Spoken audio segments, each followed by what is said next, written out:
Bismillahirrahmanirrahim. Assalamualaikum warahmatullahi wabarakatuh. Perkenalkan, nama saya Muhammad Bayu Robi Mahdavi, siswa semester 2 kelas non reguler. Di sini saya akan mereview pertemuan ke-6, yaitu tentang ajaran kualitas tentang sebab dan akibat. Ajaran kualitas adalah ajaran tentang sebab akibat. Untuk delik material permasalahan sebab akibat menjadi sangat penting.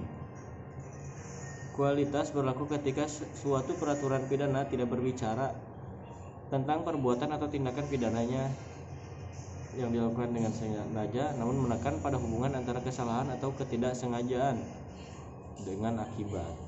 Hubungan sebab akibat adalah hubungan logis dan mempunyai mata rantai dengan peristiwa berikut.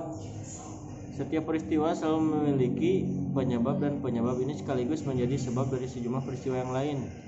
Ajaran kualitas dalam ilmu pengetahuan hukum pidana dimaknai sebagai suatu ajaran yang mencoba mengkaji dan menentukan dalam hal apa seseorang dapat dimintai pertanggungjawaban pidana sehubungan dengan rangkaian peristiwa yang terjadi sebagai akibat rangkaian perbuatan yang menyertai peristiwa-peristiwa pidana tersebut. Adapun teori conditio sine qua non atau teori syarat mutlak dari von Bury. Teori von Bury merupakan seorang ahli hukum Jerman. Teori ini tidak membedakan mana faktor syarat, yang mana faktor penyebab. Segala sesuatu yang masih berkaitan dalam suatu peristiwa sehingga melahirkan suatu akibat adalah termasuk menjadi penyebabnya. Karena ini, suatu tindakan harus merupakan conditio sine qua non atau syarat mutlak. Bagi keberadaan sifat tertentu, semua syarat atau sebab harus dipandang setara.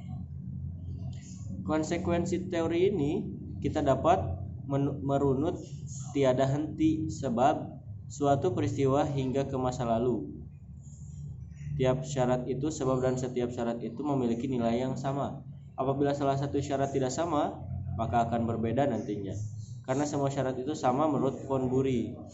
Teori ini mudah untuk diterapkan tetapi akan menimbulkan masalah karena terlalu luas untuk menentukan siapa yang akan bertanggung jawab. Itu kebaikannya. Kesulitannya adalah teori ini tidak terlalu membentang ke belakang sehingga tanpa batas.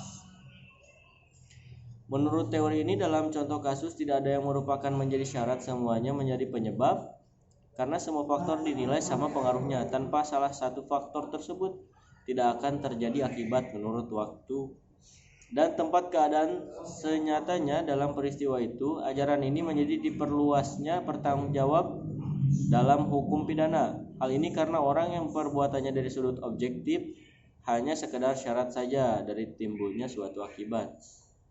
Kelemahannya adalah tidak membedakan antara faktor syarat dan faktor penyebab yang dapat menimbulkan ketidakadilan. Mengatasi kelemahan teori ini, maka Van Hammel melakukan penyempurnaan dengan menambahkan ajaran tentang kesalahan, bahwa tidak semua orang yang perbuatan dari salah satu faktor di antara rangkaian sekian faktor dalam suatu peristiwa yang melahirkan akibat terlalang harus bertanggung jawab atas timbulnya akibat itu.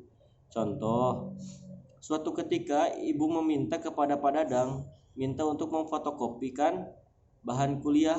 Kita anggap kuliah tatap muka. Dalam hati Pak Dadang, kebetulan saya malas ikut kuliah. Berapa lembar, Bu? 2 lembar aja, Ibu, kasih uang. Di kampus itu banyak tempat fotokopi karena Pak Dadang punya niat keluar. Jadi pergilah keluar dari area kampus, padahal di kampus ada tukang fotokopi karena niatnya Pak Dadang pengen jalan-jalan cari udara. Di seberang fotokopi itu ada bank BTPN dan Pak Dadang fotokopi ke situ. Karena fotokopiannya cuma 2 lembar dan uangnya Pak Dadang ada 100.000, tidak ada uang kecil, dan kebetulan tukangnya tidak ada uang kembalian. Menyuruhlah ke tukang fotokopi lain, anggap aja namanya Buyung. Pak Dadang makin seneng kalau nukerin uang itu lama, jadi masih ada waktu untuk chat dengan seorang. Dan si Buyung ini cari kesempatan lah ke bank BTPN, dan kebetulan di BTPN lagi rame, jadi yang mau nukerin uang itu pasti agak lama harus mengantri. Nah, Buyung juga sama main HP chattingan. Lalu Pak Dadang lihat jam, wah udah terlalu lama nih, takut dicari dosen. Dan tukang fotokopian menelpon Buyung untuk segera kembali. Begitu Buyung keluar dari BTPN, dia mau nyebrang ke kiosnya dan ketemu Mas Randy. Situasinya Mas Randy sedang dapat panggilan telepon dari sang istrinya karena anaknya menangis ingin ayahnya cepat pulang. Saat Buyung menyeberang jalan, tiba-tiba dari arah lain melaju kencang motor yang dikendarai Mas Randy dan menyenggol tubuh si Buyung. Terkaparlah si Buyung di tengah jalan depan fotokopian. Lalu ramai-ramailah si abang, Mas Randy dan orang sekitar membawa si Buyung ke rumah sakit. Pas setibanya di rumah sakit, si abang, Mas Randy dan yang lainnya yang menolong si Buyung meminta kepada perawat supaya cepat ditangani. Si perawat gugup, malah salah memberikan suntikan, bukannya infusan tapi cairan kimia yang akhirnya menyebabkan si Buyung meninggal dunia. Dicontoh dari kasus teori kondisio sine qua non atau teori Bedingung's yang dituntut pertanggungjawaban pidana adalah seluruh pihak, yaitu mulai dari pihak sekolah, yaitu kepala sekolah, guru yang menyuruh fotokopi, si abang fotokopian, Pak Dadang, perawat rumah sakit, dan yang lainnya yang diduga terlibat dalam insiden kematiannya Buyung tersebut. Adapun teori syarat itu semuanya ikut bertanggung jawab karena teori ini terlalu membentang ke belakang. Jelas perawat rumah sakit, Lala, dan juga tukang bakso kasih cuka sambal ke situ karena semuanya terlibat dan dimintai pertanggungjawaban menurut teori Van Bury. Karena semua syarat adalah sebab. Apabila salah satu syarat tidak terpenuhi, maka akibatnya akan lain. Kalau ibu dosen tidak menyuruh Pak Dadang, gak mungkin si Buyung tertabrak.